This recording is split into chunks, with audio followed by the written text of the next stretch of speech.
Shalom Jemaat RJCC Malang.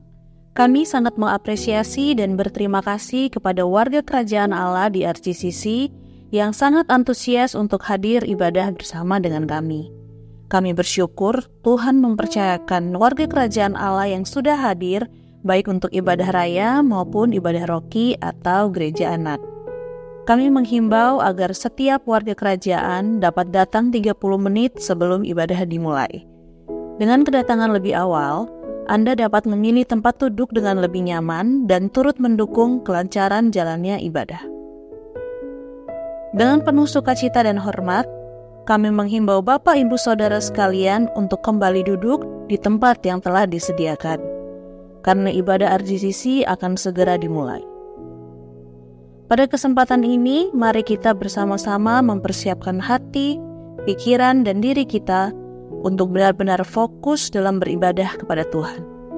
Karena kita beribadah bukan untuk terlihat baik dan menyogok Tuhan, tetapi karena Tuhan telah menyelamatkan kita dari dosa dan kematian kekal. Marilah kita mengambil waktu sejenak untuk merenungkan betapa besar kebaikan dan kemurahan-Nya yang telah Dia limpahkan atas setiap kita sepanjang hidup kita.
Aku percaya kepada Allah, Bapa yang Maha Kuasa, Khalik langit dan bumi, dan kepada Yesus Kristus anaknya yang tunggal, Tuhan kita, yang dikandung dari Roh Kudus, lahir dari anak darah Maria, yang menderita sengsara di bawah pemerintahan Pontius Pilatus, disalibkan, mati dan dikuburkan, turun ke dalam kerajaan maut, pada hari yang ketiga bangkit pula dari antara orang mati, naik ke surga, duduk di sebelah kanan Allah Bapa yang Maha Kuasa.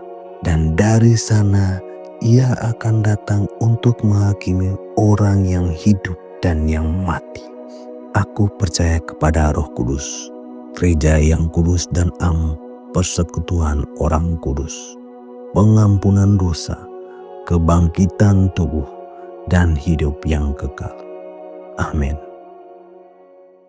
Shalom. Shalom Bapak Ibu.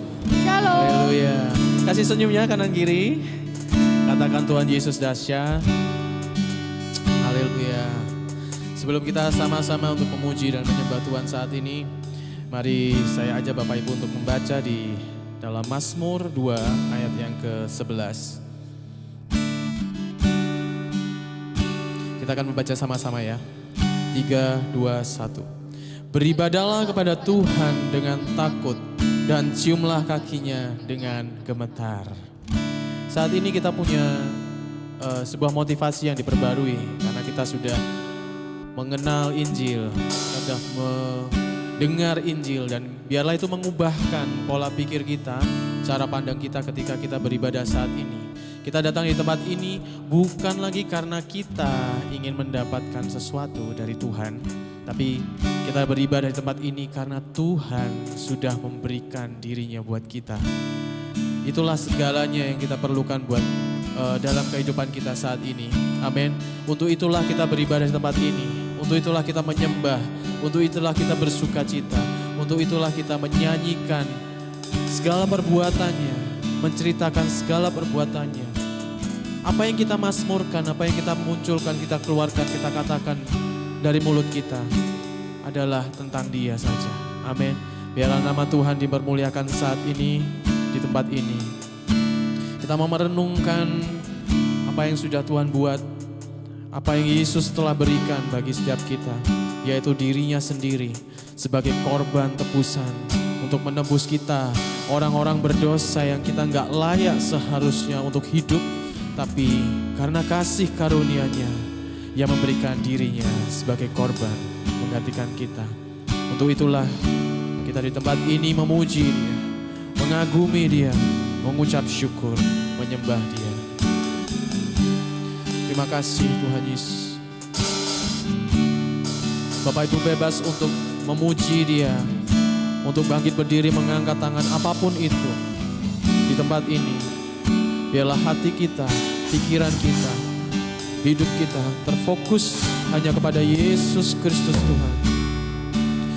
Mari kita renungkan segala perbuatannya yang ajaib. Pengorbananmu dan kasih karunia-Mu berlimpah atasku.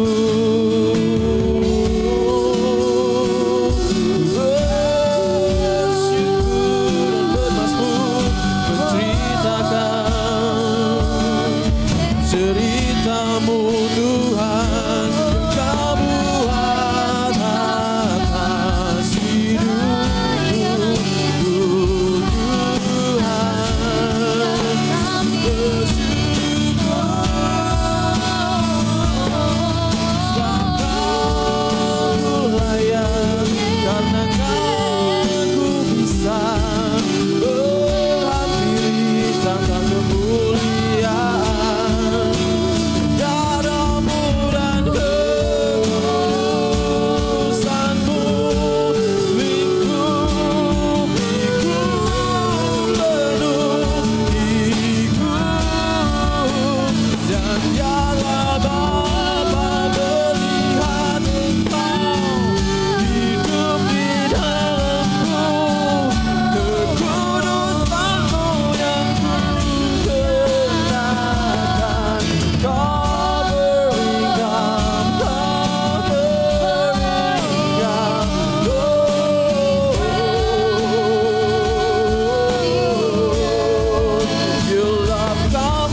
Thank you, Lord Jesus. Thank you, Lord Jesus. Thank you. End of sorrow, Lamb of God, by His own betrayed, the sin of man and wrath of God has been on Jesus slain.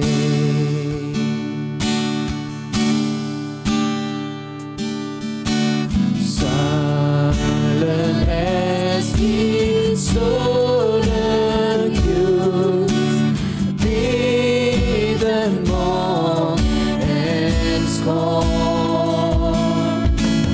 bowing to the Father's will, He took a crown of thorns. Oh, that rugged cross, my salvation, where your love poured out over me.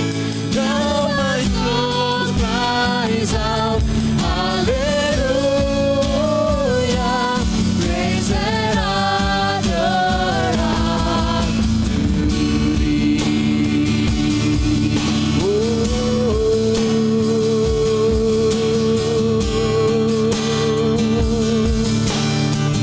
Come on, sing it all. Son of heaven, God on Son, to purchase and redeem, reconcile the very one who nailed Him to that tree. Oh, the rugged cross, my salvation, where your love poured out over me. Now my soul cries out, hallelujah, praise and honor unto thee.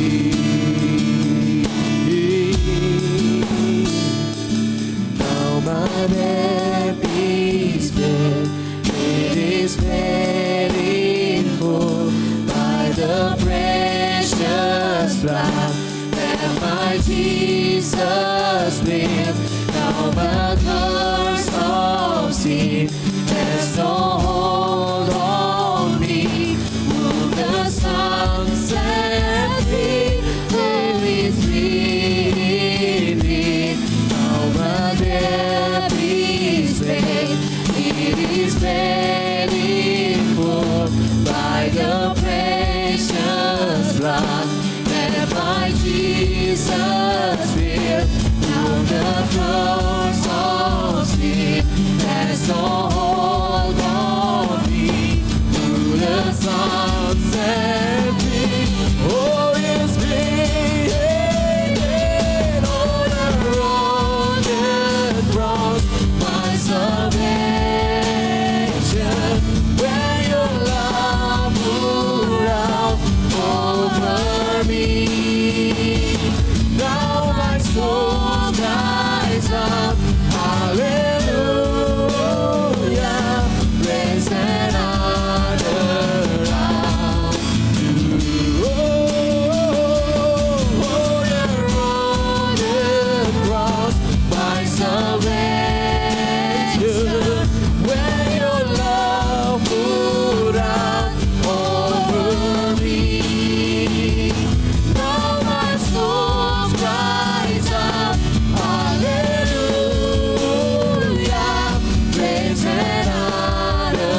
behold the empty tomb. Come on. Hallelujah, God be praised. He is risen from the dead.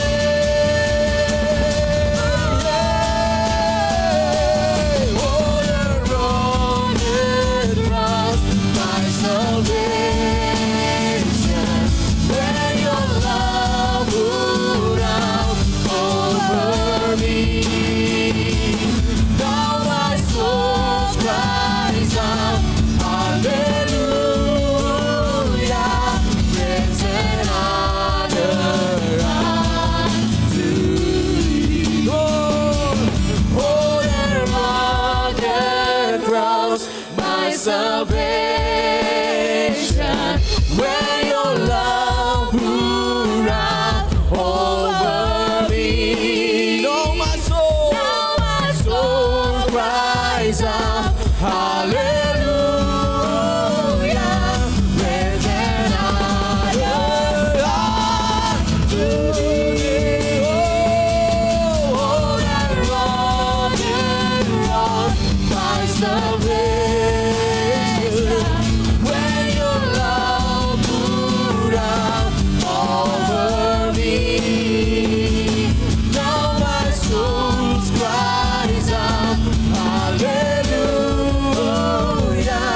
praise and honor unto thee. Praise and honor unto thee. Praise and honor unto thee. Oh,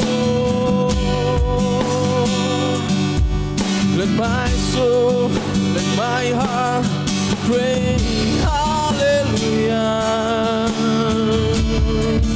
Thank you, Lord Jesus,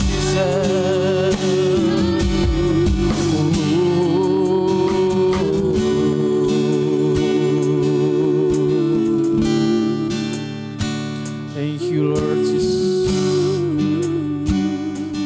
Seperti Yesus berkata, kasih Allah seperti perumpamaan seorang gembala yang memiliki 100 domba. Ketika ia kehilangan satu dombanya, untuk mengasihinya, tidakkah ia meninggalkan yang 99 demi untuk mencari yang satu itu? Dan ketika yang satu itu ditemukan, betapa bersukacitanya seluruh surga. Betapa bersukacitanya seluruh surga ketika kita bertobat di hadapannya. Ketika kita mengaku, kita mengenal bahwa Yesus Kristuslah Tuhan. Kitalah domba-domba yang terhilang itu, dan kasih-Nya yang menyelamatkan kita. Mari kita menaikkan ucapan syukur karena itu semua. Dan kasih-Nya yang terbesar, kasih-Nya yang terdahsyat, kasih karunia-Nya menyelamatkan kita. Thank you, Lord. Thank you, Lord. Thank you, Lord. Hallelujah. Oh.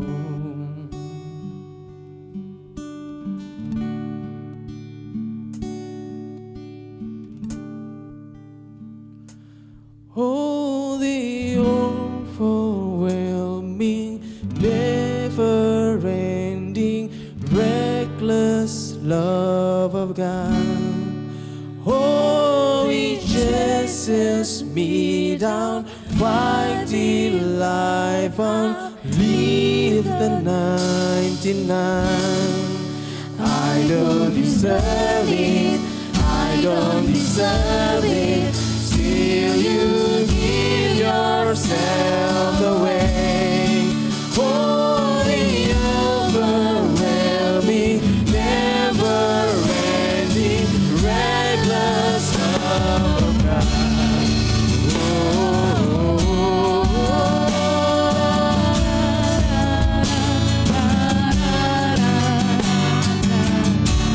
You're overwhelming. is never ending.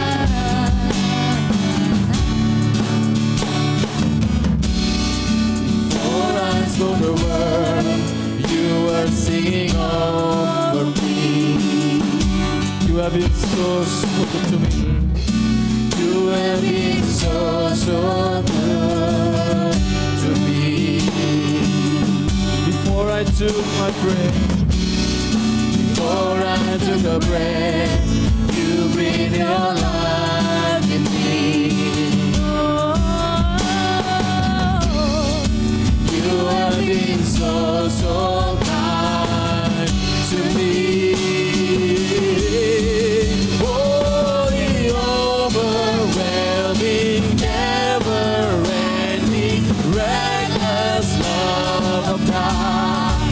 Oh, it chases me down, finds me life on me the 99. I don't deserve it, I don't deserve it, till you give yourself away. Oh, the overwhelming, never-ending, reckless love of God.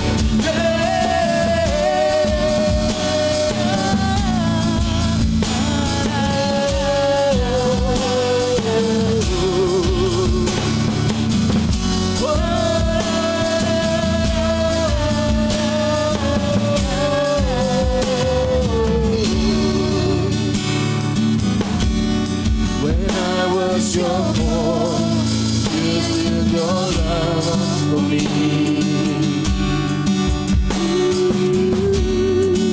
You have been so good to me.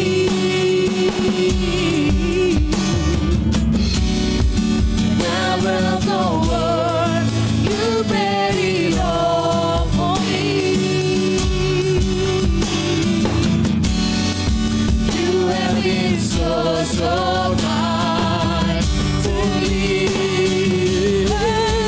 Oh, the overwhelming, never-ending, reckless love of God. Oh, it chases me down, finds in life on me the 99. I don't deserve it, I don't deserve it, still you give yourself away. Oh, the overwhelming, never-ending, reckless love of God.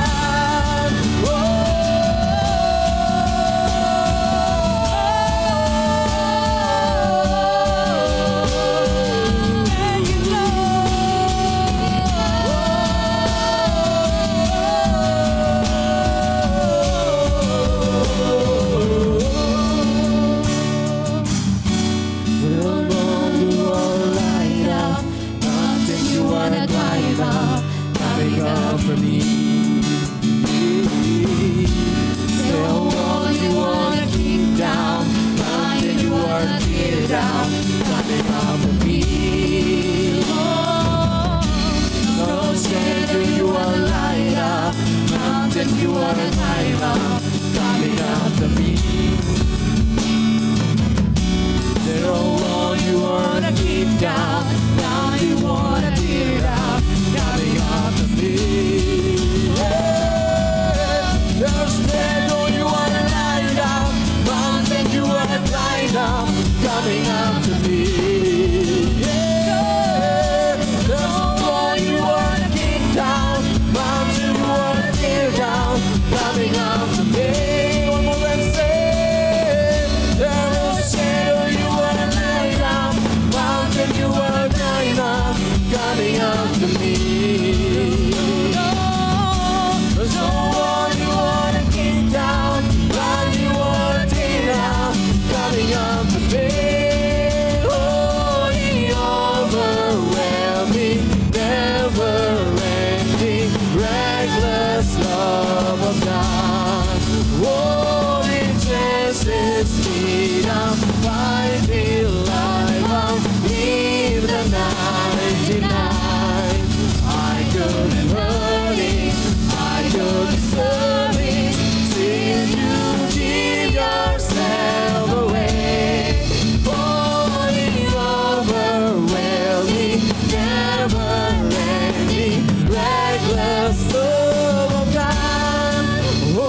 syukur. Biarlah kami bersorak-sorai hanya karena kasih karunia-Mu Tuhan. Kami mengingat segala perbuatan-Mu yang ajaib, yang dahsyat buat kami semua. Menyelamatkan diri kami semua Tuhan Yesus. Semuanya hanya karena kasih karunia-Mu Tuhan. Dan kami percaya, ketika kami percaya saat ini kami memiliki iman, itu semua berasal dari-Mu. Karena Engkau telah menetapkan langkah-langkah kami orang percaya sejak semula Tuhan, sejak sebelum dunia dijadikan. Kami mengucap syukur. Dan mari semua jemaat yang siap memuji Tuhan lebih lagi katakan amin.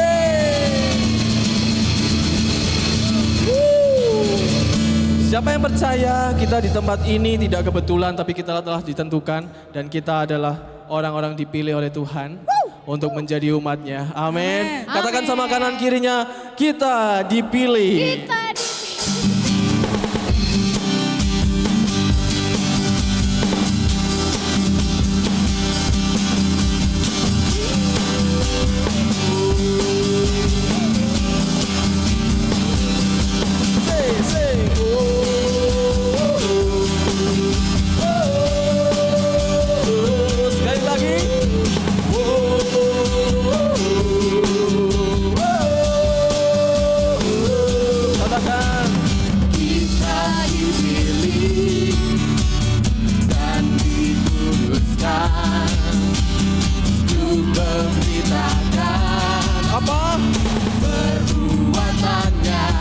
Kapan? Sekarang saatnya bangkit nyatakan Yesus Raja pemenang. Untuk selamanya Dia berkuasa, telah diberikan bagi kita. Kerajaannya takkan tergoncangkan sampai selamanya. Pengharapan bergelora dalam kita. Kekal mulia nama-Mu Yesus Tuhan.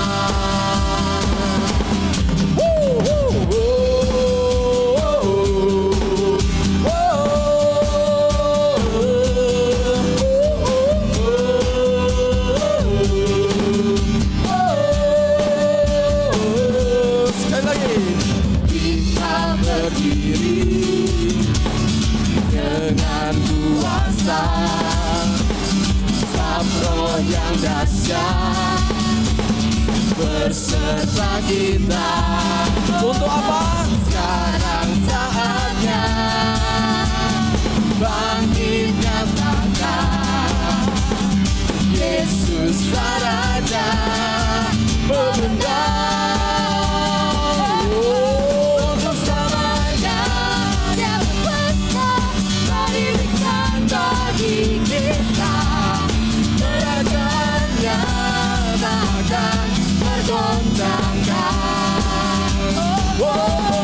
Sampai selamanya Dia berkuasa, bergelora dalam kita. Kekal mulia nama-Mu Yesus Tuhan.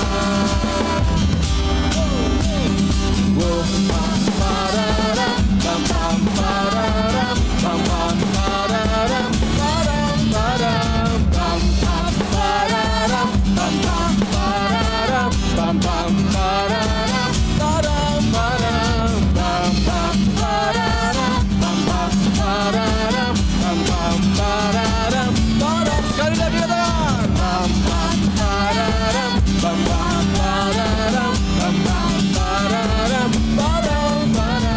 sekarang saatnya bangkit nyatakan Yesus nama yang besar, Yesus Tuhan.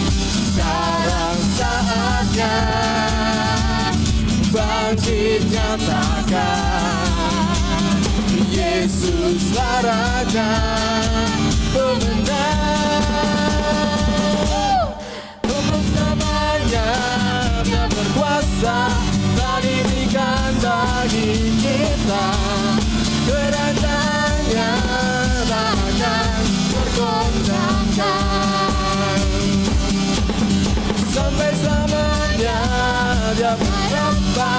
bergelora dalam kita.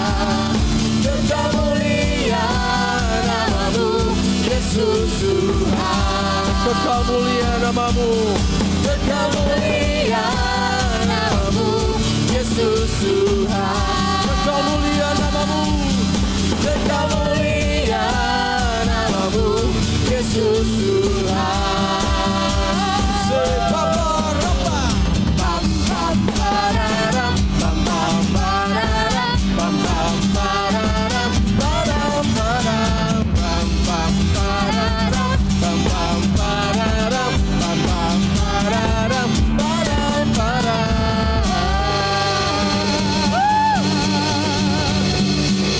Adik-adik Rocky bisa maju ke depan semuanya. Kita mau berdoa untuk gereja anak. Rocky.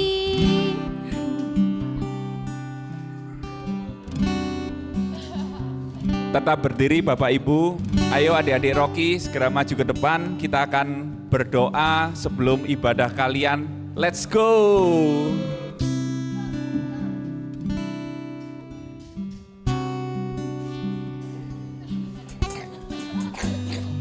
Kita bersyukur anak-anak kita senantiasa setiap minggu di tempat ini terus diberitakan Injil.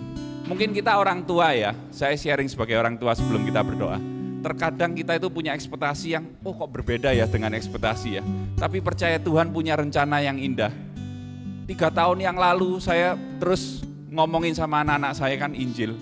Anak saya yang kecil 2 minggu yang lalu saudaraku, barusan ya, masih fresh, hangat-hangat nih beritanya.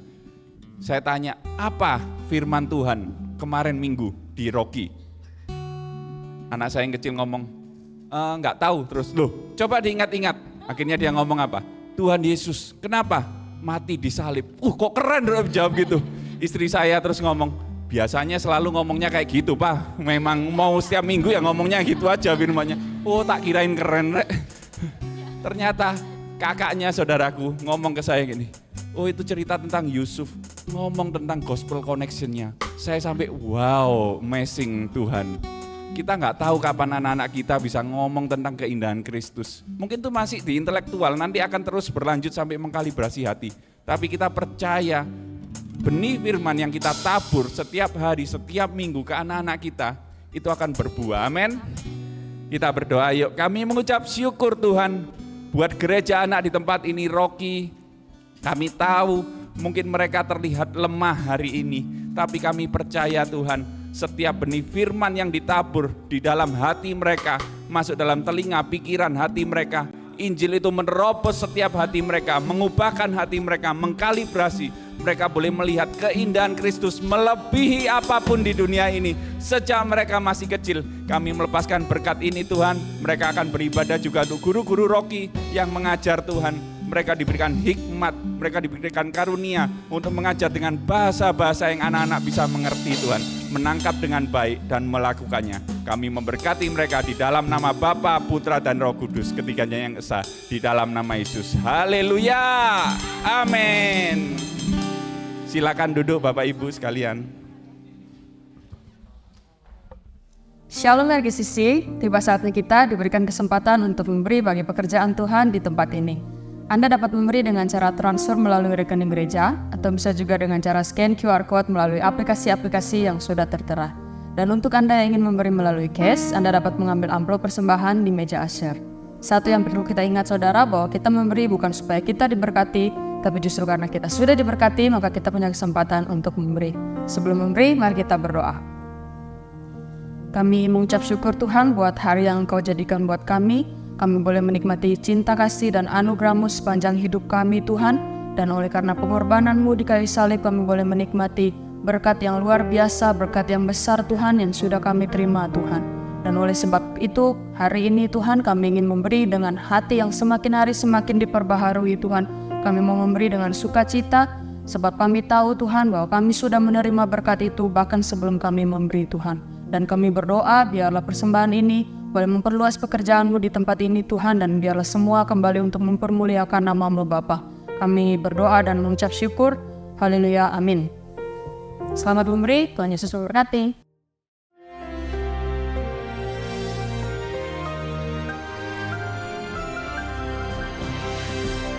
Shalom warga kerajaan.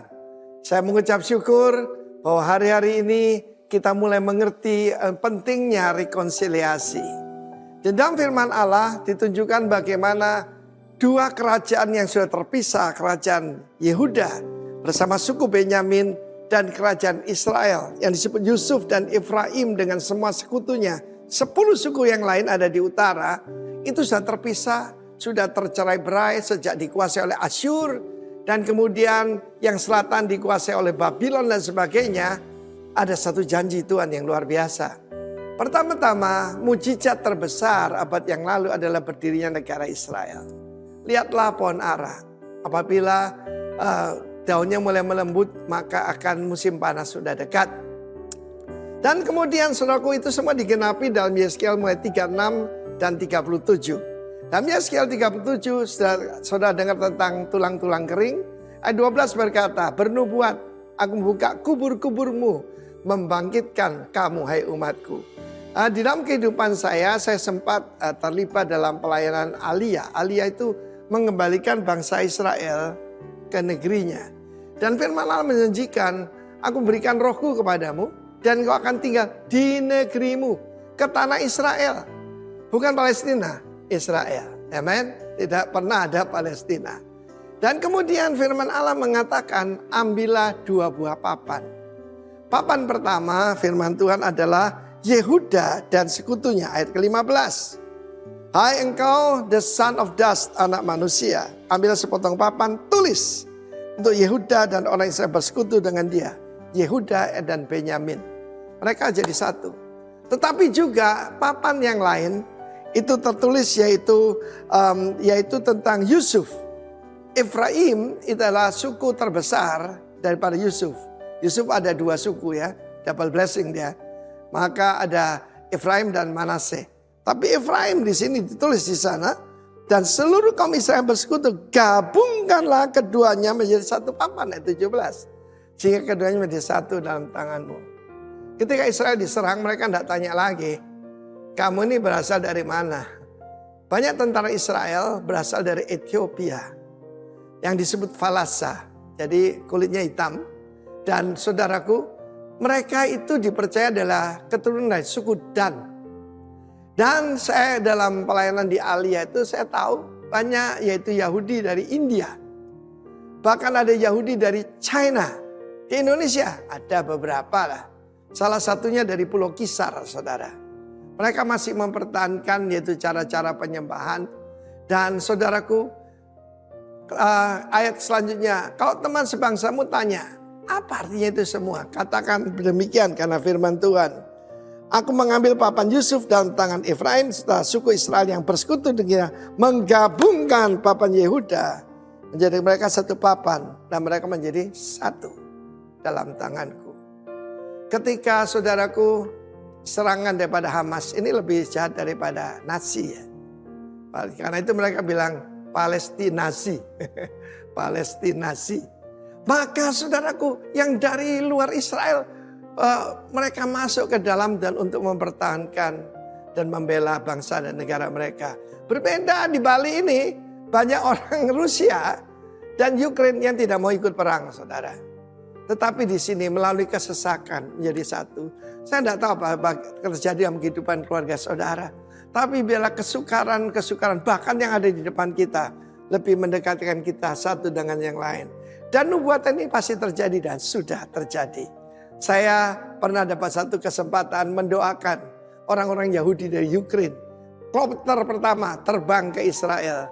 Anak Indonesia yang mendoakan mereka. Dengan saudara pengucapan yaitu doa seorang imam, berkat imam saudara ya. Terpujilah nama Tuhan dan biar ini terjadi dalam hidup saudara. 2 papan jadi satu, kekuatannya luar biasa. 1 mengalahkan 1000, 2 mengalahkan 10.000. The power of agreement. God bless you. Amin. Amin. Terima kasih Tuhan Yesus. Kasih-Mu sungguh terbesar Tuhan. Melampaui semua kasih yang ada di dunia ini. Kasih yang pernah kami terima dari dunia ini Bapak. Gak bisa menggantikan dan melampaui kasih-Mu. Kami mengucap syukur atasnya.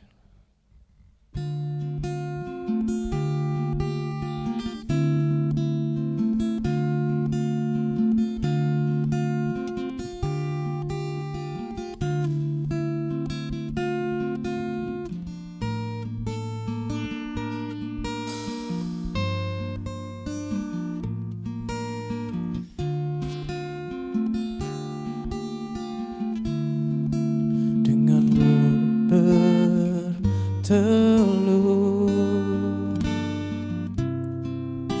kau berseru pada Bapa, bukan kehendakku, biar kehendakmu jadilah.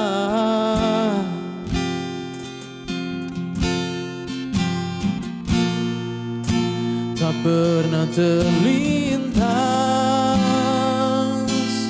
untuk kau tolak salib yang menantimu. Kau telah relakan darahmu untuk menebus dosaku. Betapa ku mencintaimu dan pengorbananmu. Kasihmu sungguh terbesar, kau rela disiksa untukku, disalib bagiku. Sungguh kasihmu termegah untukku.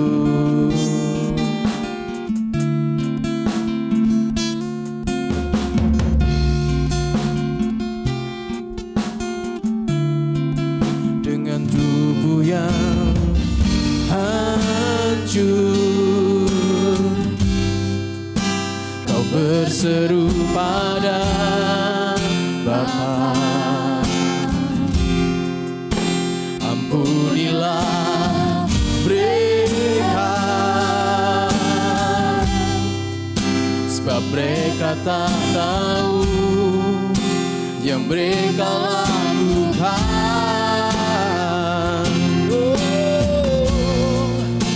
Tak pernah terlintas untuk kau tolak paku yang menusukku. Kau sungguh relakan darahmu untuk menebus hidupku.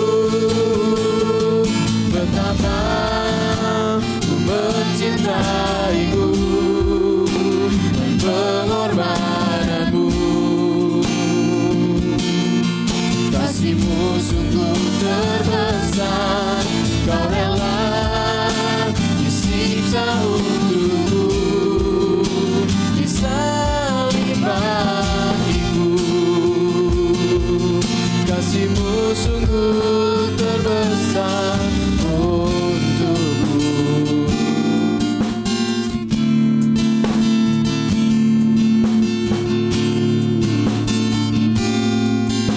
Dengan tubuh yang hancur, dengan tubuh yang hancur, kau berseru pada Bapa. Berdoa untuk kita semua. Unilah mereka, kita semua yang telah menyalibkan, sebab mereka tak tahu yang mereka lakukan.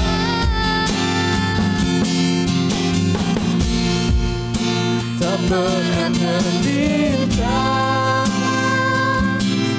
untuk kau tolak paku yang menusukku. Kau sungguh relakan darahmu untuk menebus hidupku. Betapa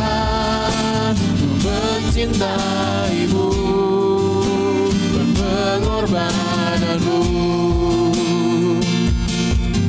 Kasih-Mu sungguh terbesar, Kau rela disiksa untukku, disalib bagiku. Kasih-Mu terbesar, Kau mencintaimu dan pengorbananmu. Kasih-Mu sungguh terbesar, mengapa disiksa untukku, disalib bagiku. Kasih-Mu terbesar untukku.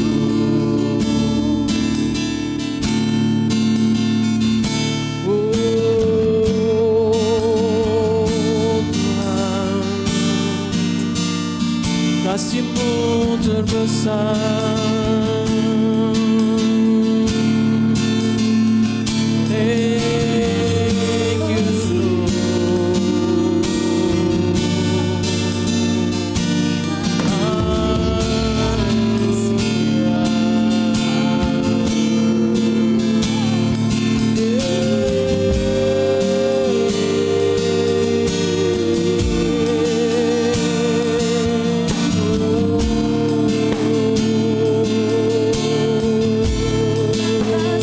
Thank you, Lord. Thank you, Lord Jesus.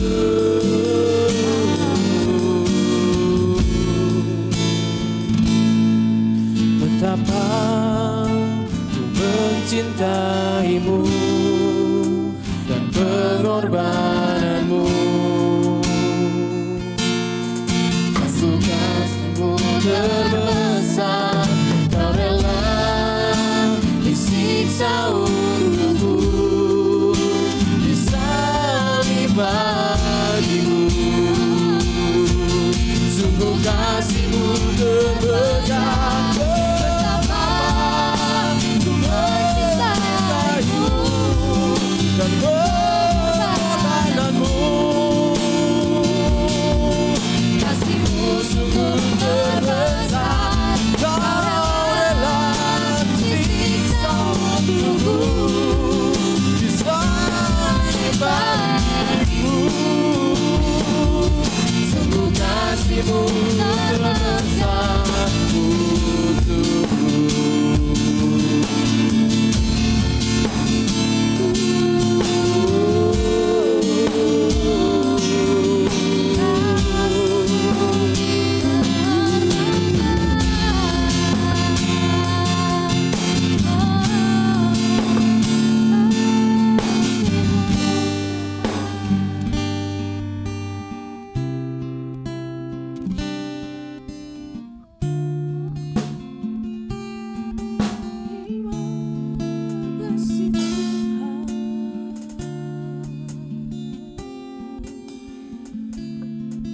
Mari kita menghadap Tuhan.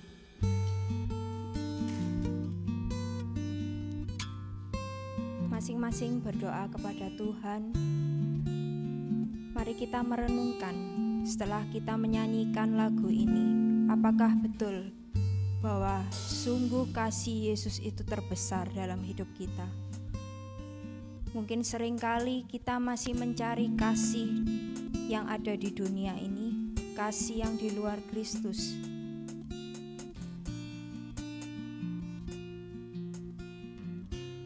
Banyak hal di dunia ini yang boleh memberikan kasih-Nya kepada kita. Tetapi biarlah hari ini kita mengakui bahwa hanya kasih Yesus yang terbesar dalam hidup kita.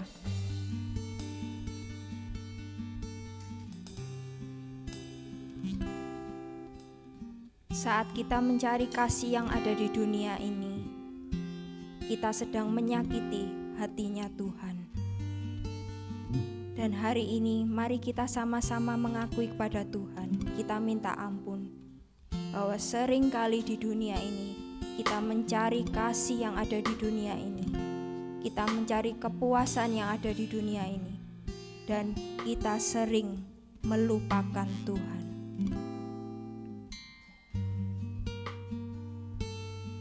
Kami minta ampun Tuhan, bahwa seringkali kami menyakiti hati-Mu.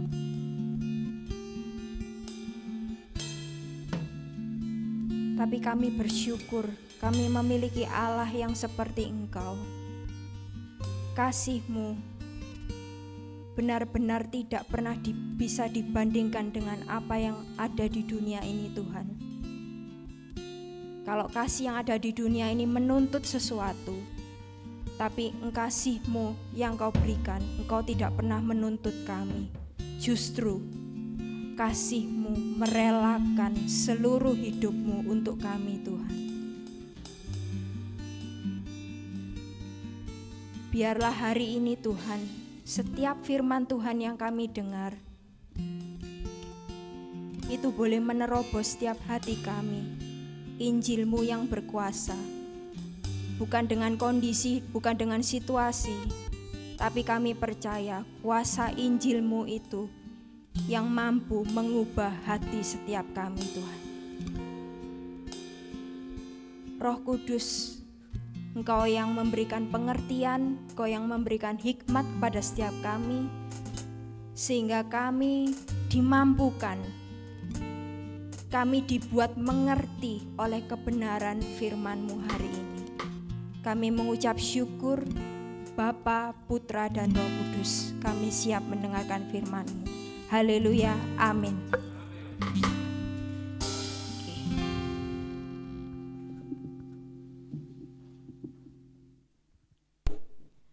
Shalom Bapak Ibu Saudara sekalian.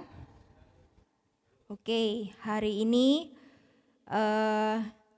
menjelang Paskah kita akan kembali belajar di khotbah berseri One Cross Seven Word Series. Jadi tentang 7 perkataan Yesus di atas kayu salib dan maknanya. Nah, kalau kita mendengar pembahasan 2 minggu lalu, Bapak Gembala David Victor telah membahas di bagian yang pertama, yaitu di Lukas 23 ayat 34 tentang kasih-Nya yang melampaui dosa.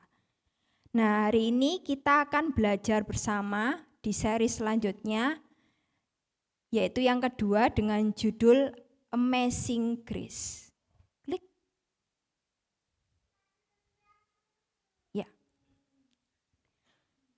Ya. Oke. Nah, kita akan belajar bersama-sama di Lukas 23 ayat 39 sampai 43. Nah, sebelum kita membaca bersama-sama, saya akan bercerita bahwa perikop dari ayat ini adalah tentang Yesus disalibkan.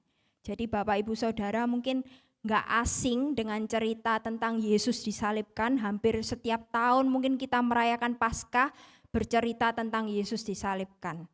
Nah, cerita tentang Yesus disalibkan sudah pasti bukan cerita fiksi atau dongeng, atau mungkin kita cerita seperti kepada anak-anak kita, oh ini, tapi ini benar-benar Yesus nyata disalibkan untuk menyelamatkan setiap kita yang statusnya adalah manusia berdosa.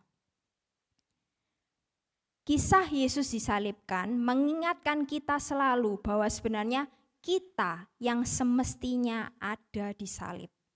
Dan kita yang semestinya mengalami hal yang terburuk.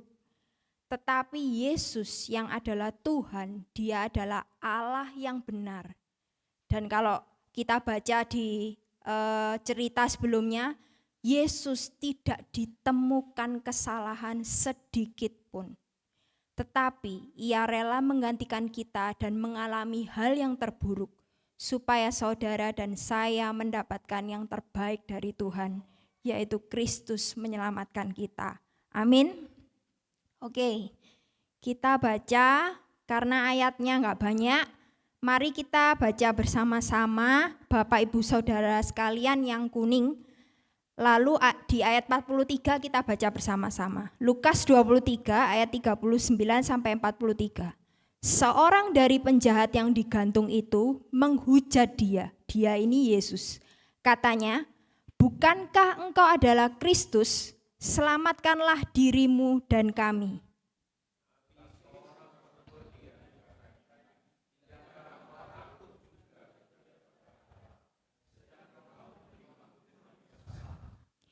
kita memang selayaknya dihukum, sebab kita menerima balasan yang setimpal dengan perbuatan kita. Tetapi orang ini tidak berbuat sesuatu yang salah.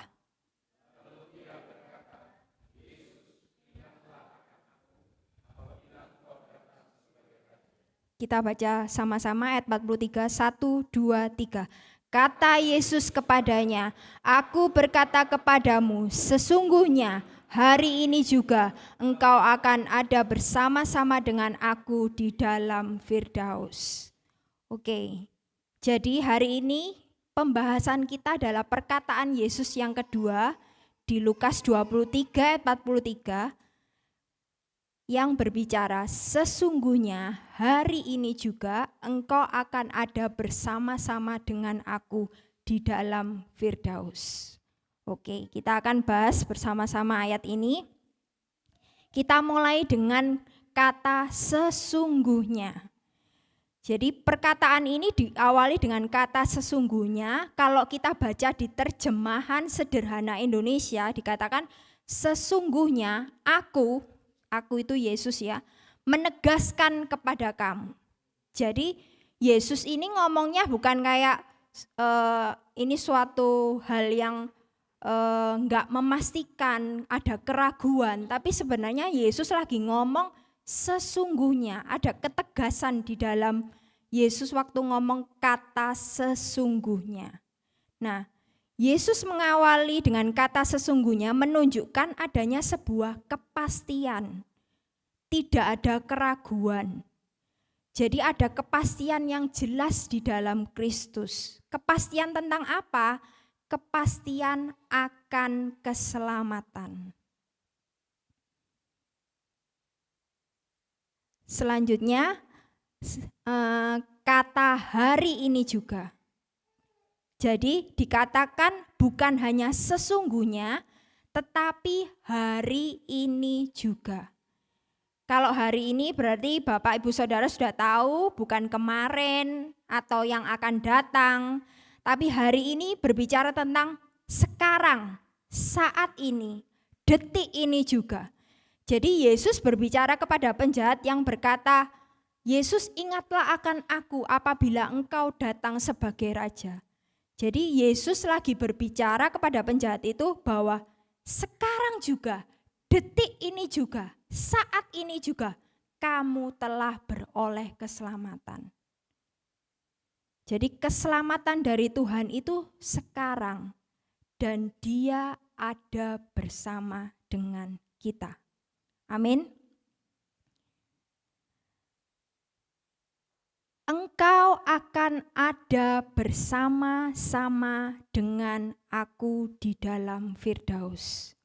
Yesus memakai kata engkau dan bukan memakai kata kalian. Kan penjahatnya ada dua, tapi Yesus itu memakai kata engkau dan bukan memakai kata kalian. Ini menunjukkan Yesus itu berbicara secara personal, pribadi. Dan keselamatan yang kita dapatkan itu secara pribadi, personal, bukan rombongan. Ya, mungkin hari ini Komsel Mercy ya datang rombongan gitu, duduk bareng, tapi keselamatan Tuhan bukan rombongan. Ya, contohnya gitu. Oh, kalau ikut Komsel Mercy ini pokoknya diselamatkan ini rombongan rame-rame gitu ya. Enggak, tapi personal, yaitu masing-masing pribadi. Keselamatan bukan karena ikut-ikutan, mungkin kita lahir di keluarga Kristen, nenek buyut kita Kristen, atau apapun lah, suami kita Kristen, istri kita Kristen, tapi kita ngikut aja. Padahal keselamatan yang kita dapatkan itu Tuhan memberikan kita istimewa, personal. Kepada siapapun di tempat ini, semuanya. Mungkin kita ngerasa bahwa, oh kebetulan aja aku itu ikut si ini ke gereja. Tapi Tuhan sudah menetapkan bahwa waktu kita diselamatkan itu kita mendapatkan secara personal, pribadi. Tuhan itu terlebih rindu kita mengalami secara pribadi. Karena keselamatan itu sesuatu yang sangat personal. Jadi Bapak Ibu Saudara sekalian, kalau misalkan belum punya pengalaman apapun tentang keselamatan yang kita terima, jangan pernah takut, aduh aku kok nggak kayak si itu ya, yang pengalamannya banyak sama Tuhan gini. Anugerah Tuhan pasti terjadi dalam hidup kita saat kita terus tahu bahwa ya Tuhan, aku menyerahkan diriku, aku mengikut apa yang menjadi rencanamu. Kita nggak bisa maksa juga Tuhan, hari ini Tuhan, ya itu kan kehendak kita sendiri, kita nggak bisa tahu kehendak Tuhan. Tapi yang pasti Tuhan terlebih rindu kita mengalami secara personal. Jadi keselamatan di dalam Kristus adalah sebuah kepastian, berlaku saat ini, sekarang ini, detik ini juga, dan sifatnya adalah personal, pribadi.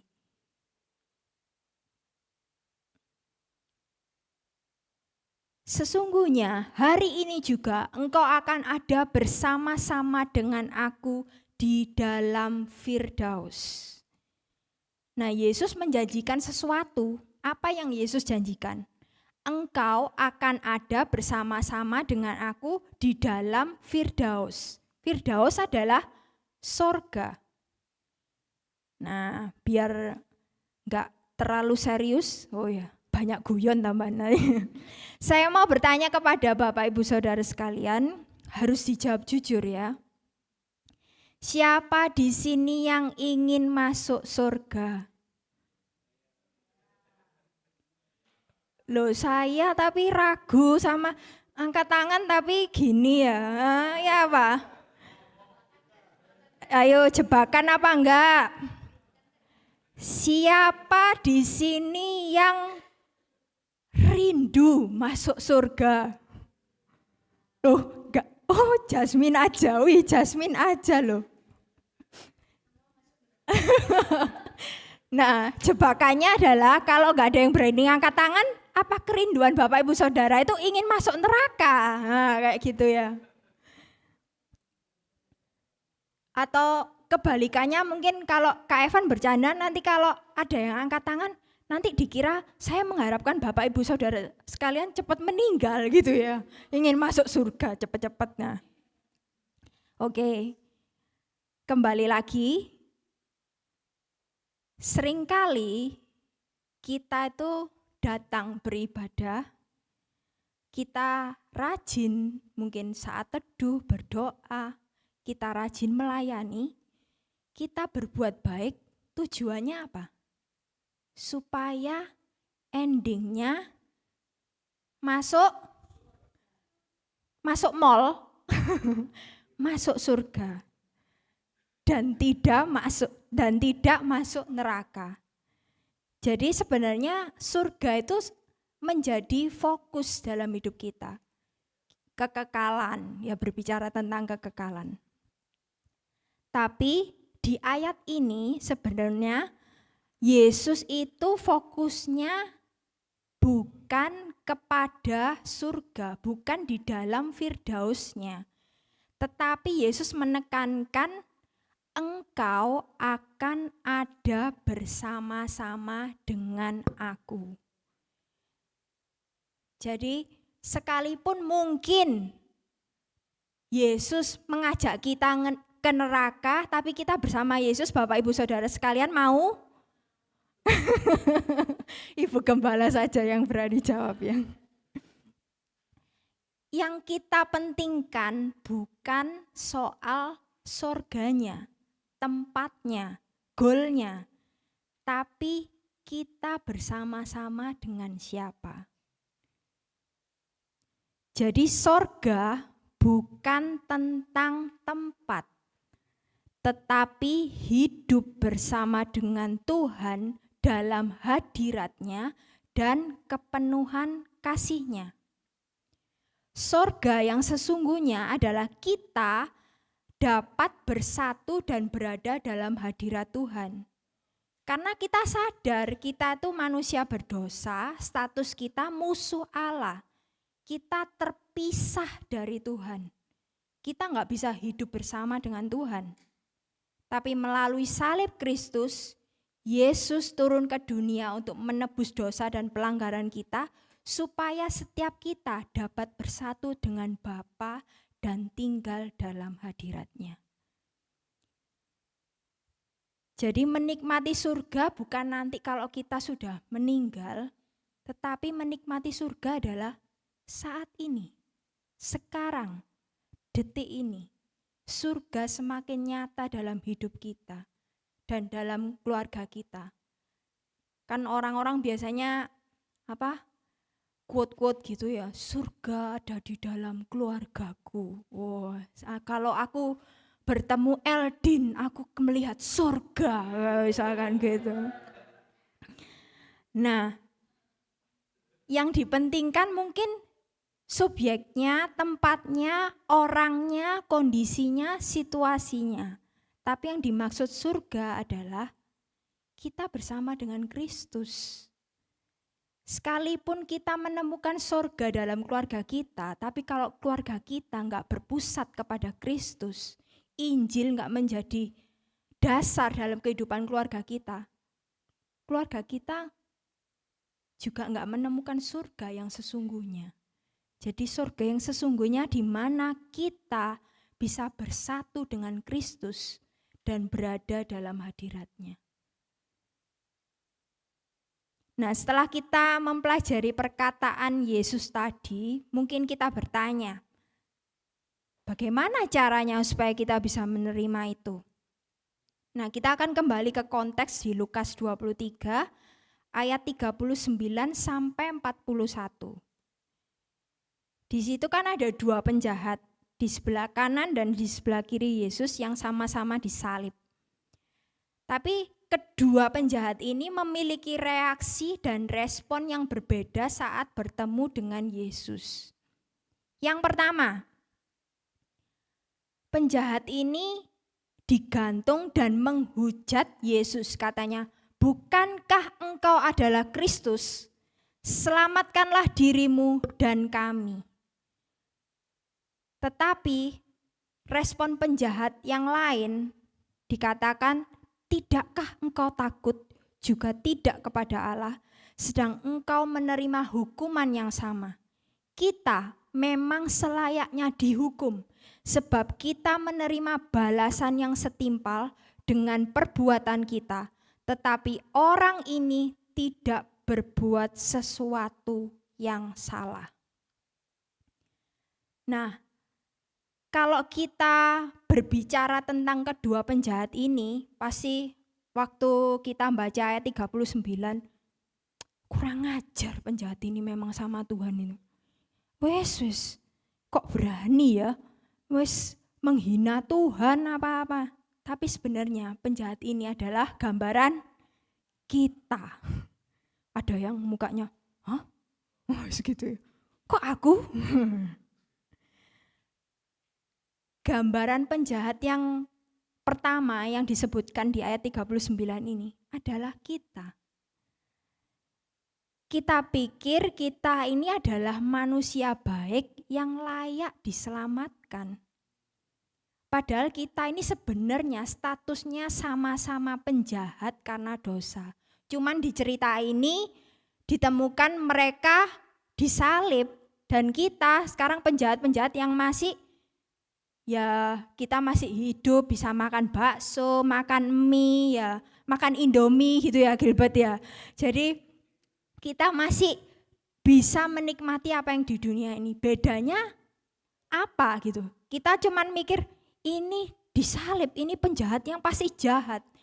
Tapi hati kita adalah jahat. Kita berdosa kepada Tuhan. Status kita tanpa Kristus sama-sama penjahat. Dan kita seharusnya juga sama seperti penjahat yang disalib itu. Nah, ketika melihat salib selalu ada dua respon yang berbeda. Penjahat yang satu menghina dan mengejek Yesus. Sudah dihukum, masih sombong, bilang, "Bukankah engkau adalah Kristus?" selamatkanlah dirimu dan kami. Seperti bilang, kamulah adalah Tuhan kan, masa kamu gak bisa menyelamatkan dirimu? Tapi jangan lupa selamatkan aku juga ya. Nah, gitu. Jadi benar-benar kurang ajar, benar-benar sombong, dan gak merasa berdosa, ngerasa bahwa aku ini layak diselamatkan. Tapi penjahat yang satunya, dia ngomong, kita memang selayaknya dihukum. Sebab kita menerima balasan yang setimpal dengan perbuatan kita. Penjahat yang satunya di ayat 41 itu, dia menyadari bahwa dia manusia berdosa. Dia merendahkan hatinya. Dia berani ngomong seperti itu, bahwa mengungkapkan seperti itu kan tidak mudah. Dia seorang penjahat, maksudnya jarang ada penjahat itu bangga dengan kejahatannya gitu. Tapi ini dia bilang memang selayaknya aku dihukum. Jadi kasih karunia yang kita terima itu saat kita menyadari bahwa kita adalah manusia berdosa. Jadi seringkali kita tuh nggak merenung apa yang sudah kita lakukan sama Tuhan. Kita harus sering merenungkan bahwa kita ini orang yang penuh dengan kelemahan. Kita aja misalkan datang ibadah, bisa memilih kan beribadah, misalkan datang atau pilih online. Terus atau datang on time atau terlambat. Semuanya ada pilihan. Dan saat kita melakukan hal yang menyakitkan hatinya Tuhan, sebenarnya kita menyadari bahwa kita tuh nggak mampu gitu loh. Kita tuh nggak mampu untuk 100% taat seperti Yesus. Kita sering menyakiti hatinya Tuhan. Dan karena itu kita nggak mampu menyelamatkan diri kita sendiri. Nah, setelah kita menyadari bahwa kita manusia berdosa, baru kita dapat melihat anugerahnya yang besar. Waktu kita diselamatkan oleh Yesus, kita tahu posisi kita yang seharusnya enggak layak. Kita bisa melihat keindahan Kristus. Dan itu proses juga Bapak Ibu Saudara. Kalau Bapak Ibu Saudara belum bisa melihat keindahan Kristus, tetap lakukan, kita merenungkan apa yang sudah Yesus kerjakan atas hidup kita. Tim Keller berbicara seperti ini. The more you see your own flaws and sins, the more precious, electrifying, and amazing God's grace appears to you. Semakin engkau sadar akan kelemahan dan dosamu, semakin kita sadar kita orang yang tidak layak diselamatkan dan pantas dihukum. Bukan pantas diberkati loh guys, pantas dihukum. Maka semakin berharga, bersinar, dan menakjubkan anugerah Tuhan bagimu. Mari kita merenungkan di hidup kita bahwa segala sesuatu yang kita kerjakan, yang kita lakukan, yang paling the best sepenuhnya untuk Tuhan. Bukan berarti kita tuh gak perlu memberikan yang terbaik untuk Tuhan. Justru karena kita mengakui kelemahan kita, kita sangat membutuhkan kasih karunia dari Tuhan. Nah, saat kita membutuhkan kasih karunia Tuhan jauh lebih besar, oleh karena itu kita terus dimampukan, kita bisa memberikan apa yang terbaik untuk Tuhan. Jadi alasannya, reasonnya jelas, bukan karena kita harus memberikan yang terbaik untuk Tuhan. Kita bisa, kita mampu, aku layak, aku adalah pemenang gitu ya. Tetapi kita harus menyadari background kita seharusnya adalah kita manusia berdosa yang enggak layak diselamatkan. Tapi hanya karena kasih karunia kita masih ada sampai sekarang ini. Nah, di Lukas 23 ayat 42, penjahat yang tadi mengakui kelemahan dan dosanya, dia berkata, lalu ia berkata, Yesus, ingatlah akan aku apabila engkau datang sebagai raja. Penjahat ini memanggil Yesus, kalau kita pelajari dalam bahasa aslinya adalah Yesus, yang artinya Jehovah is salvation, penyelamat. Jadi penjahat ini menyadari bahwa Yesus bukan hanya sebagai penyelamat, tetapi Yesus juga adalah sebagai raja. Penjahat ini juga berbicara bahwa bukan karena dia hebat, dia ngomong, Yesus ingatlah akan aku apabila engkau datang sebagai raja. Bukan karena dia ngelihat Yesus terus dia bisa ingat Yesus. Tapi kita percaya detik itu juga ada anugerah Tuhan yang memampukan dia bisa memanggil, Yesus ingatlah akan aku apabila engkau datang sebagai raja. Dan penjahat ini, kalau kita baca ceritanya, belum ada kesempatan berbuat baik. Belum ada kesempatan untuk beribadah, datang ke RGCC. Belum ada kesempatan untuk melayani Tuhan. Tetapi detik itu sesungguhnya dia menyadari bahwa dia adalah orang berdosa. Nah, saat dia berbicara kepada Yesus, ingatlah akan aku apabila engkau datang sebagai raja. Saat itu juga penjahat ini menerima keselamatan. Waktu dia ngomong, ingat Yesus, ingatlah akan aku apabila engkau datang sebagai raja. Lalu ayat selanjutnya Yesus ngomong, sesungguhnya hari ini juga engkau akan ada bersama-sama dengan aku di dalam Firdaus. Langsung Yesus menjawab, saat ini juga engkau beroleh keselamatan.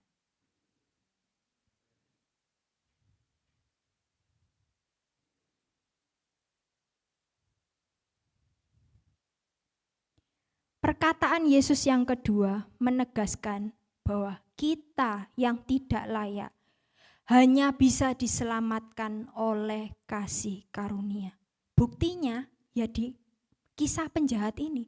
Penjahat ini masih disalib, belum memuji Tuhan, mungkin belum ngasih persembahan kepada Tuhan. Pokoknya di penjahat ini belum melakukan apapun. Belum kelihatan berbuat baik apapun. Tapi Yesus menyelamatkan dia, memberikan dia keselamatan.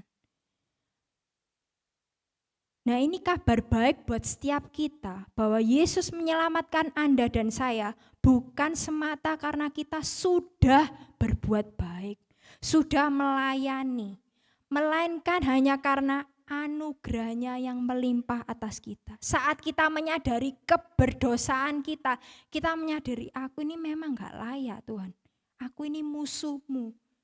Tapi karena kasih-Mu engkau rela menyelamatkan aku. Saya kalau merenung itu selalu membayangkan kalau berhadapan dengan Yesus itu misalkan saya ngelihat kalau saya jadi Yesus dan di depan saya tuh musuh. Waduh, kayak berat hati deh aku tuh menyelamatkan dirimu ini. Apalagi musuh yang menyakiti. Waktu saya merenung itu saya selalu mengulangnya itu seperti itu. Membayangkan. Bayangkan kita harus menggantikan posisi yang tidak sebenarnya harus kita gantikan. Dan dia yang menggantikan posisi kita bukan sahabat teman sebaya kita.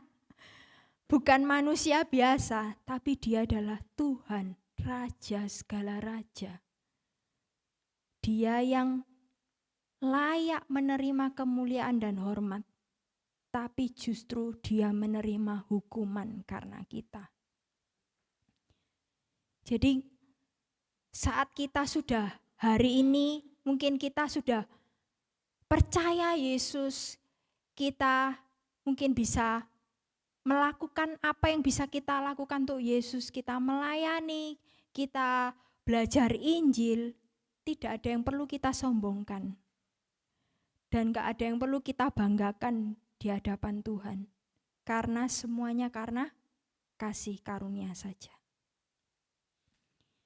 Oke, kita akan mengulang khotbahnya Pastor Daniel Luki.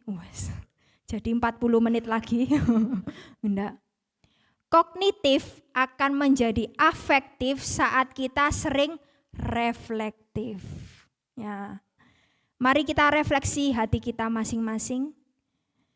Kita perlu bertobat atas segala kesombongan dan kebanggaan kita yang ada di dunia ini. Seringkali kita menggunakan kasih karunia yang telah Kristus berikan atas kita hanya untuk kepentingan diri sendiri dan bukan untuk kemuliaannya. Pertanyaannya reflektif, kita bisa merenung nanti waktu selesai ibadah atau di komsel. Dalam hal apa saja di dalam hidup Anda yang masih sering Anda banggakan di luar Kristus? Oh, enggak ada. Saya hanya Kristus. Ya, mungkin nanti dibahas di dalam komsel. Yang kedua, bagaimana Anda menyikapi dan meresponinya dengan lensa Injil? Jadi, pertanyaan refleksi ini juga membuat kita tuh semakin jujur dengan hati kita. Gak ada yang ditutupin, enggak lah, takut, kelihatan dosaku rek, malu aku gitu. Justru dengan Injil itu memang gak ada yang perlu kita tutupin gitu loh. Kita tuh manusia lemah dan puji Tuhannya kita tuh sama-sama semuanya bertumbuh di dalam Tuhan. Bukan gak ada yang, wih ini yang lebih hebat ini, kok Alek ini biasanya. Kok Alek ini biasanya. Nah kayak gitu.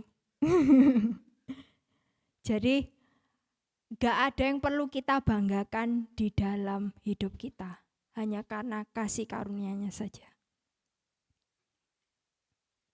Kita kalibrasi hati juga. Karena Injil, melalui karya salib Kristus, kita mendapatkan kepastian akan keselamatan ketika kita percaya kepadanya oleh pertolongan Roh Kudus. Kita diselamatkan oleh Kristus bukan karena perbuatan baik kita, melainkan semata-mata hanya oleh kasih dan anugerah-Nya kepada kita. Kita semakin menyadari bahwa kita adalah manusia berdosa yang tidak layak diselamatkan dan tidak dapat menyelamatkan diri sendiri, sehingga kita membutuhkan juru selamat, yaitu Kristus. Mari kita merenungkan firman Tuhan hari ini. Apa yang sudah pernah kita lakukan untuk Tuhan? Mungkin kita berpikir apa yang sudah hitung-hitung, kita berpikir sampai umur segini saya sudah memberikan apa untuk Tuhan. Tetapi jauh melebihi apa yang sudah kita bisa berikan untuk Tuhan. Apakah kita terus merenung atau semakin sering kita jujur sama Tuhan bahwa sebenarnya kita tuh gak layak dan gak mampu untuk memberikan yang terbaik untuk Tuhan. Karena kita tuh lemah, kita tuh manusia berdosa. Waktu kita sering merenung, bukan berarti kita itu gak ada action. Justru waktu kita sering reflektif dalam kehidupan kita sehari-hari, kita pasti bertemu dengan namanya problem, masalah. Nah, sewaktu kita sering reflektif, merenungkan, sebenarnya kondisi, situasi itu gak pernah berubah. Tapi yang berubah adalah hati kita saat meresponinya. Jadi mungkin saya belajar Injil, tapi masalah saya gak tambah sedikit, malah nambah banyak, gak selesai-selesai lagi. Jangan jadikan Injil sebagai obat mujarab yang menyelesaikan masalah kita. Injil bukan mengubah masalah kita, Injil mengubah hati kita. Jadi saat kita sering reflektif, sebenarnya yang sedang diubah adalah bukan kondisi sekitar kita. Yang sedang diubah adalah hati kita. Kalau dibilang kita sering melupakan Tuhan, bahkan sepersekian detik kita udah lupakan Tuhan. Tapi Injil membuat kita terus mengingat apa yang sudah Yesus kerjakan untuk kita. Amin. Mari kita bangkit berdiri Bapak Ibu Saudara.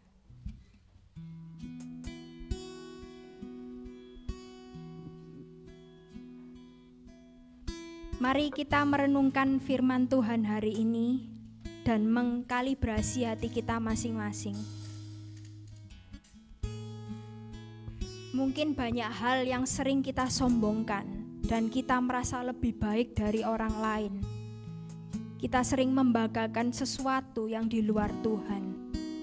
Justru hal inilah yang sangat menghalangi kita dan membuat kita tidak akan bisa melihat keindahan Kristus. Kita nggak bisa melihat keindahan salibnya yang begitu berharga saat kita merasa ada yang kita sombongkan, ada yang kita merasa saya lebih baik tentang ini. Tapi hari ini mari kita sama-sama bertobat dan mengakui bahwa sayalah orang berdosa yang membutuhkan kasih karunia Kristus setiap waktu. Sampai kapanpun sebenarnya kita tidak akan pernah layak untuk diselamatkan. Sampai kapanpun kita tuh sebenarnya tidak akan pernah layak untuk diselamatkan. Tetapi puji Tuhan ada kabar baik. Pandanglah salib Kristus itu. Kristus sang penyelamat yang tidak bersalah justru dihukum mati di salib untuk menanggung kejahatan dan dosa setiap kita. Dia rela sengsara hanya karena betapa besar kasih dan rahmat-Nya atas kita, bukan karena perbuatan kita. Mari kita terus mengucap syukur atas apa yang sudah Kristus selesaikan di atas kayu salib untuk kita. Dengan cara apa? Memakai hidup kita bukan untuk diri kita sendiri lagi, tetapi hanya untuk kemuliaan nama-Nya. Amin. Karena kasih-Mu yang selamatkan-Mu, menyucikan dan menebus hidupku, ku naikkan syukur buat pengorbanan-Mu maha mulia dan terindah Kau. Karena kasih-Mu yang selamatkan-Ku, menyucikan dan menebus hidupku, ku naikkan syukur buat pengorbanan-Mu maha mulia dan terindah Kau, Yesus.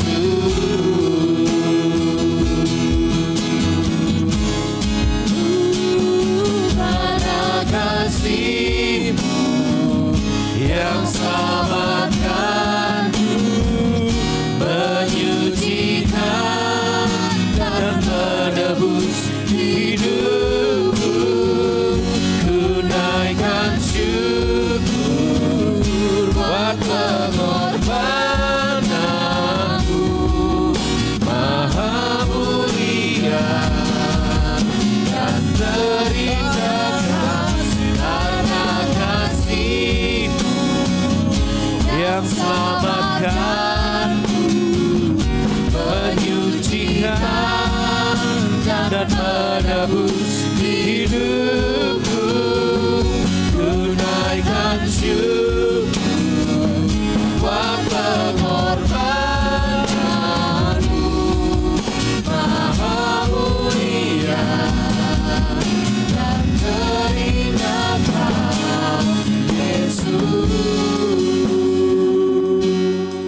meresponi firman Tuhan, bukan cuma sekedar merenungkannya, tapi minta kepada Tuhan untuk bisa kita melakukannya, menjadi pelaku-pelaku firman. Menjelang Paskah, menjelang kematian dan kebangkitannya, biarlah ini menjadi perenungan kita di waktu-waktu mendatang, bukan cuma sekedar temporer, tetapi menjadi gaya hidup kita, menjadi kehidupan kita. Kami orang berdosa yang mendapat anugerah, yang tidak layak diselamatkan, namun Engkau berbelas kasihan kepada kami. Dan di atasnya kami hidup, di atas kasih karunia itu kami hidup. Kami melayani, kami bekerja sebagai suami, sebagai istri, sebagai anak, sebagai mahasiswa, sebagai apapun yang Tuhan percayakan kepada kami. Di atas dasar itulah kami bekerja, kami melayani. Kami bersukacita apapun musim kehidupan kami. Karena problem terbesar kami sudah diselesaikan. Kami dilayakkan, terima kasih Tuhan. Dan biarlah ini bukan disimpan untuk kami sendiri, tapi diberitakan, diceritakan kepada setiap orang yang ada sekeliling kami. Bahwa tidak ada keselamatan di bawah kolong langit ini selain di dalam nama Tuhan Yesus Kristus. Karena Dialah jalan, Dia bukan menunjukkan jalan, Dia sendiri yang berkata, akulah jalan, akulah kebenaran, dan akulah hidup.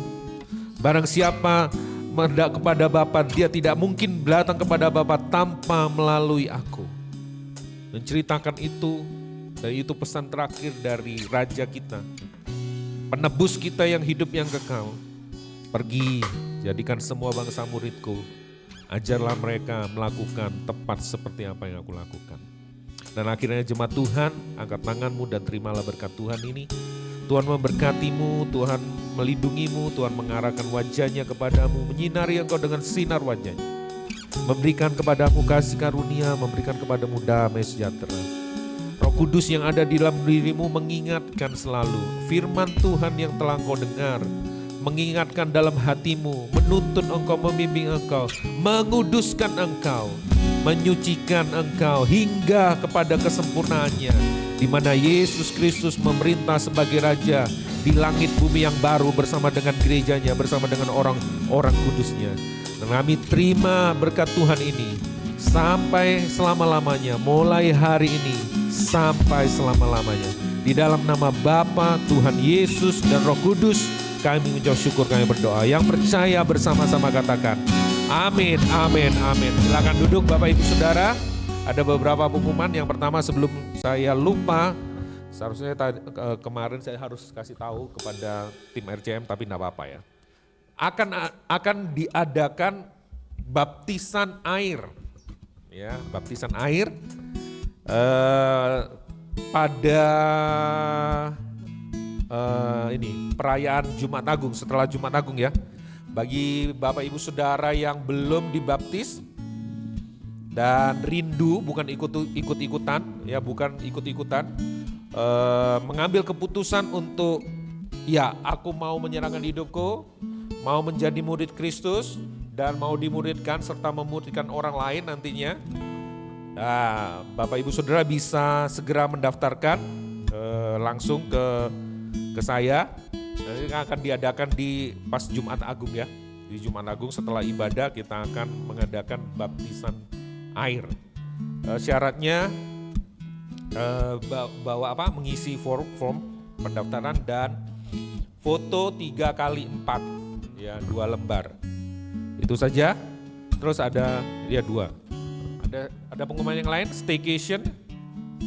Ya, staycation 11-12 Mei masih dibuka pendaftarannya, tapi harganya berubah ya, sudah naik jadi 150.000. Oh ya, boleh itu menabur ya, ladang yang sangat subur. ya, segera Bapak Ibu Saudara, ini acara outing kita untuk kita bisa saling mengenal satu dengan yang lain. Saling bisa mengenal gereja lokal kita, keluarga rohani kita, bagaimana Tuhan nanti bekerja di tengah-tengah kita. Oke, yang lainnya, Exol hari ini ya, karena jumlahnya ya yang ditetapkan Tuhan cuma berapa orang? 8 orang. Ya kita nggak jadi pakai tempat yang ada di MCC, jadi sepulang ibadah sampai nanti selesai minggu-minggu berikutnya setelah ibadah ya. Jadi saudara nggak perlu transportasi lagi, udah tunggu sebentar aja, kita akan sediakan makanan yang nggak bisa dimakan malam hari. Iya, makan siang. Makan siang. Iya kan? Makanan yang nggak boleh dimakan malam hari, makan siang. Mesti. Oke, itu aja. Sudah? Nggak ada? Ya baptisan tadi sudah ya. Oke, Tuhan Yesus memberkati. Selamat hari Minggu, tetap semangat, tetap sehat, tetap cari jiwa bagi Tuhan Yesus Kristus. Tuhan Yesus memberkati. God bless you. Yeah. Happy Sunday.